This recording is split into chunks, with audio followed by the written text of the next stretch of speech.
discordância e conflito. Tá bom. Por isso que eu estou concordando com tudo aqui. É melhor concordar do que ter conflito, ter né? conflito, tá bom. Então nós discordância. O politicamente correto, o pastor Ademar Guerra. Muito bom, hein? Esse é o cara. É bom demais, né? Nós temos aqui em Mateus 18, de 18 a 20, que fala assim: em verdade vos digo que tudo o que ligardes na terra terá sido ligado nos céus, e tudo o que desligardes na terra terá sido desligado nos céus. Em verdade também vos digo, se dois dentre vós sobre a terra concordarem a respeito de qualquer coisa que porventura pedirem, ser-lhe-ás concedida por meu Pai que está no céu. Porque onde estiveres 2 ou 3 reunidos, em meu nome, ali estou no meio deles. Eu já ganhei um ponto aqui, porque eu concordei com os dois. Já estou na bênção aqui. A bênção chegou.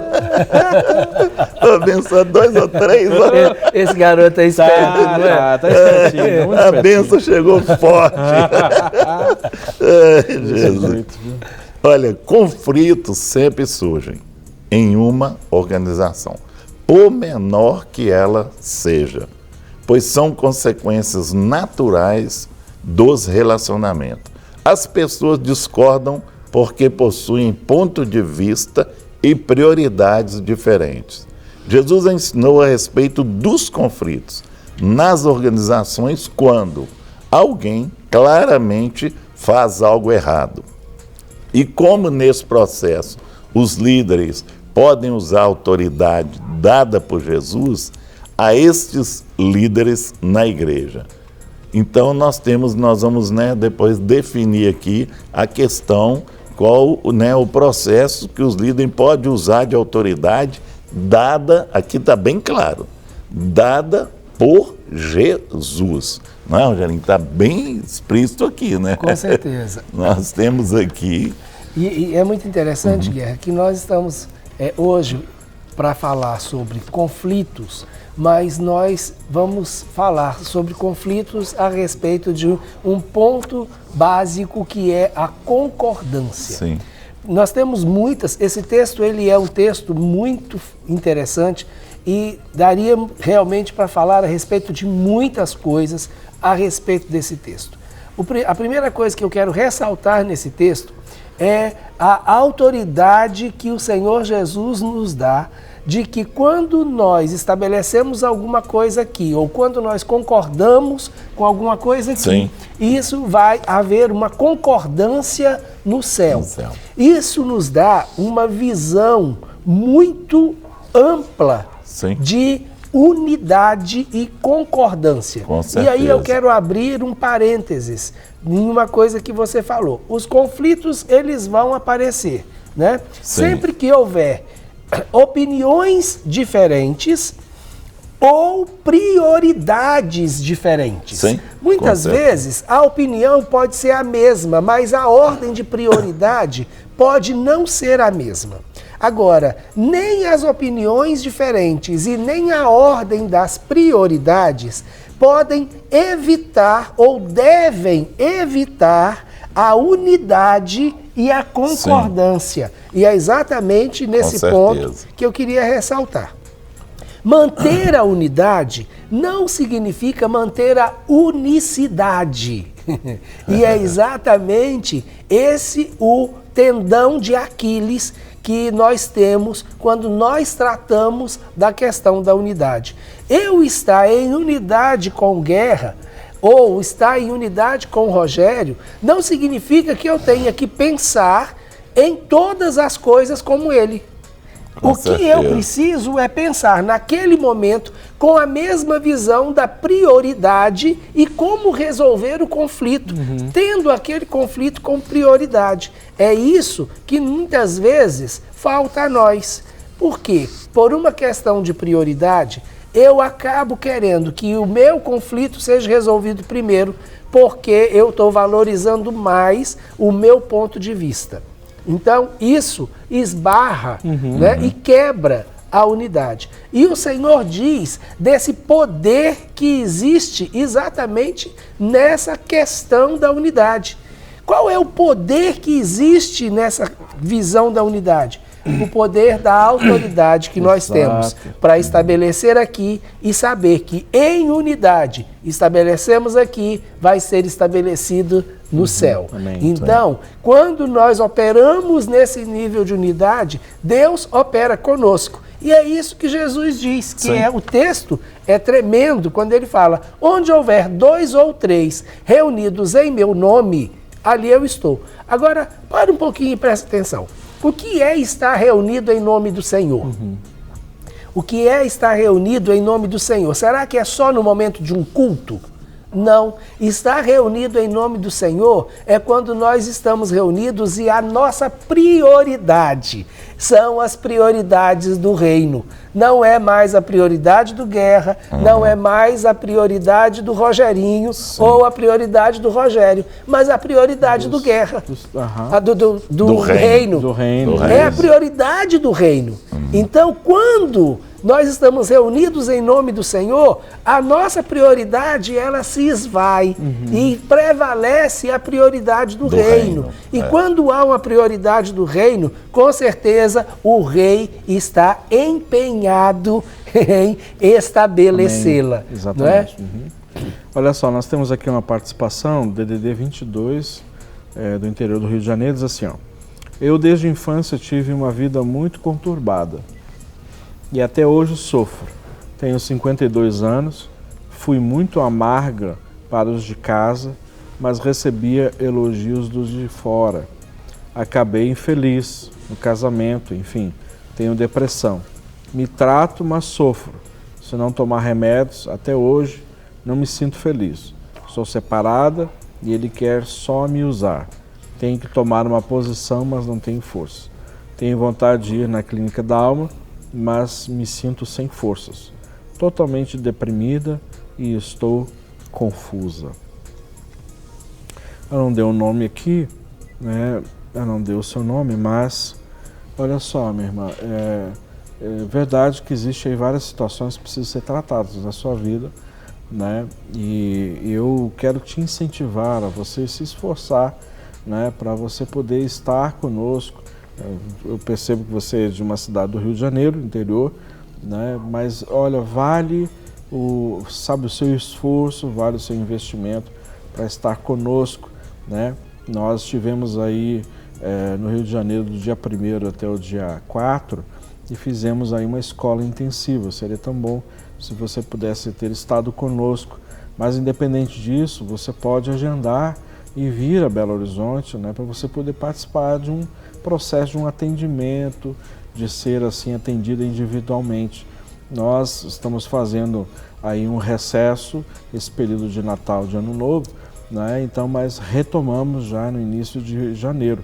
Então você entre em contato conosco, envie, né, o seu e-mail para a gente, ou mesmo você se programe para participar da nossa escola de restauração intensiva, que vai justamente acontecer do dia 9 de janeiro a 13 de janeiro de 2017.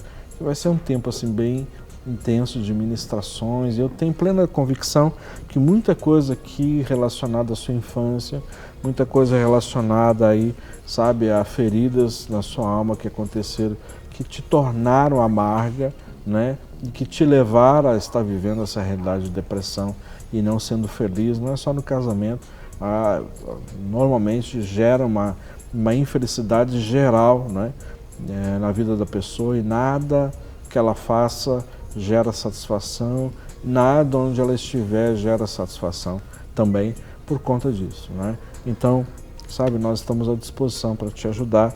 Envie seu e-mail para a gente, tenta agendar, né? Venha com alguém que possa te acompanhar para você não vir só, né? E você poder ser acompanhada, viu? Em nome de Jesus. Nós devemos agir com sabedoria porque temos uma autoridade dada por Deus, não é? dentro dessa autoridade que nos é dada aqui, quando o Senhor fala que nos dá autoridade, é dado no céu e na terra, eu tenho que ter sabedoria para agir com essa autoridade que me é dada. Que existe uma medida para ela, né? Com certeza. E aí, Guerra, tem uma questão interessante. Primeiro é que cada um é cobrado à medida daquilo que lhe é dado, não é? Sim. Quem recebe pouco vai ser cobrado pouco. Mas quem recebe muito será cobrado muito.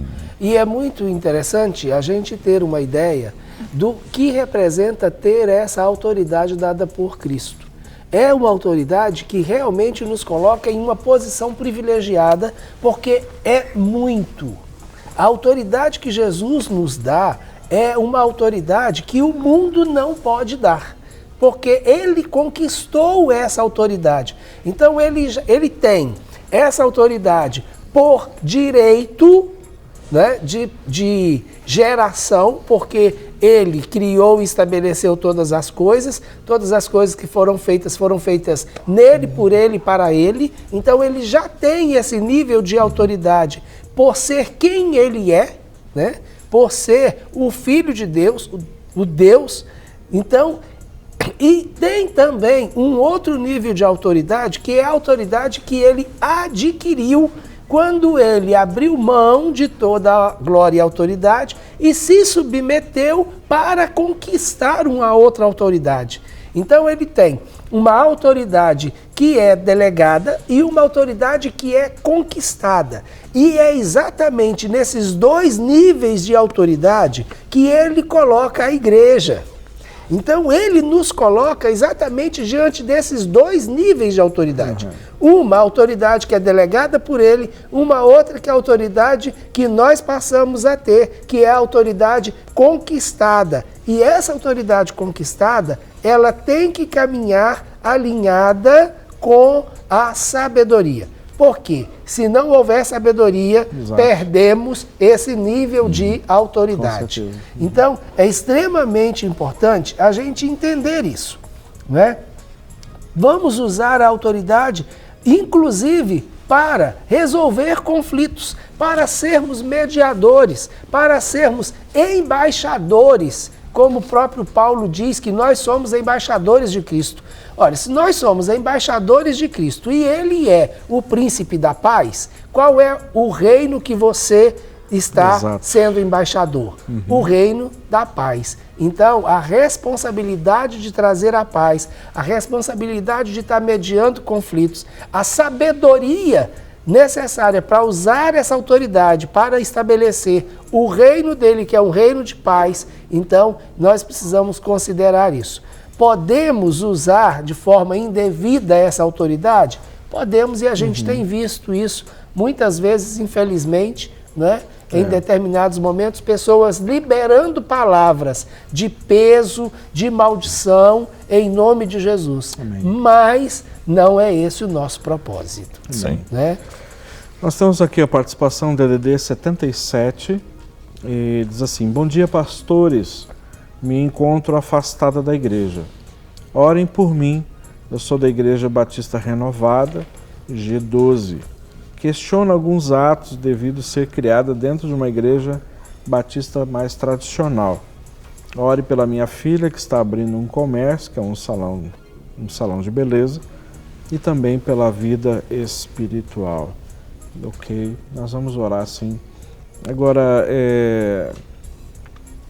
quer falar um pouquinho sobre isso aqui, Guerra, Rogério? Rogério, esse conflito, ele é um conflito que normalmente...